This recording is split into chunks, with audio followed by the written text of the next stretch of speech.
Pang minindal o pang negosyo? Tawin muna natin itong mantikilya, itong ating butter. O, tunaw na ba? O di po ba? Walang nasakasayang na panahon. O, lagyan po natin ng asukal. Sinasala ko yung asukal at medyo baka bugal-bugal eh. So, tutunawin natin ang asukal. Kasaluin po natin yan ha. Lagay po tayo ng cocoa powder. Diretso lang ha. Dagdagan din po natin ng Milo. 2 kutsarang Milo ilalagay ko ha.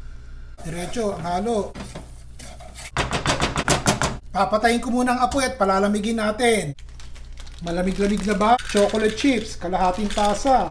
Kasi masusunog eh, papait. O, lagay po natin. At nang matunaw, kalahating tasa po ire. Haluin po natin. At nang magkasama-sama, tingnan nyo. Kahit tapatay yung ating kalanin, ang daling matunaw ng tsokolate. Tinanggal ko po muna yung ating tsokolate. Ito muna trabahuhin natin. 2 itlog po. Room temperature yan ha. Hindi galing na malamig sa inyong palamigan. Kinakailangan katamtaman lamang ang temperatura. Lagyan po natin ng vanilya. Halo. Ito po yung regular na harina lamang ha. Sasalain din natin at nang hindi bugal-bugal. Sige. Kalug-kalugin nyo lang ng konti. Haluin nga natin sandali. Oh, habang lumalamig po yung ating tsokolate, ito ang hinarap natin. Halo lang ng halo. Okay, binalik ko na po yung ating tsokolate. Ihalo na po natin to. Yun po ihaluin natin hanggang sa matunaw at magkasama-sama. Lalagyan ko po ito ng 1 tasang gatas. Oh. Ay, kalahati ng balal. Kalahating tasa po. At isalin din natin doon. Mahina lang po ang apoy ha. At diretso lang ng diretso hanggang sa matunaw po at magkasama-sama yung ating harina at itlog.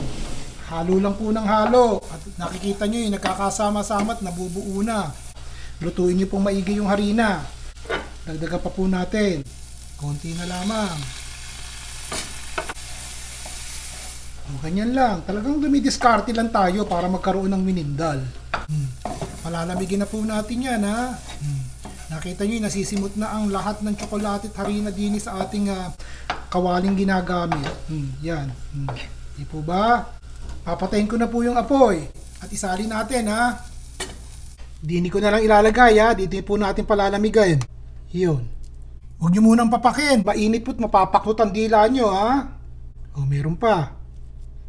Yun ang panghuli. Paikpikin nyo po. At maganda yan mamaya. Hubog na hubog. Ako po'y magtatadtad ng mani. Saka po natin ilagay sa itaas, sa ibaba. O, hayaan nyo munang palamigin natin yan ha, sa palamigan. O, ito namang ating brownie. Tignan nyo, kahit hindi nyo nga ilagay sa palamigan, no? Pang minindal, pang negosyo, hindi na po kinakailangan ng oven. Napakadali naman eh. Nakita nyo ba yan? Kayo na po ang tumansya. Magkano nyo po ibebenta? Per piraso o per tray? O, yan po. Okay? Laboratory nyo. Bukas po. Iba naman, sasarapan natin tsaka simple. Yung mga walang cheche-bureche, boom, boom, boom, tapos na. Yun ang maayos, di po ba? Si Ron Milano po!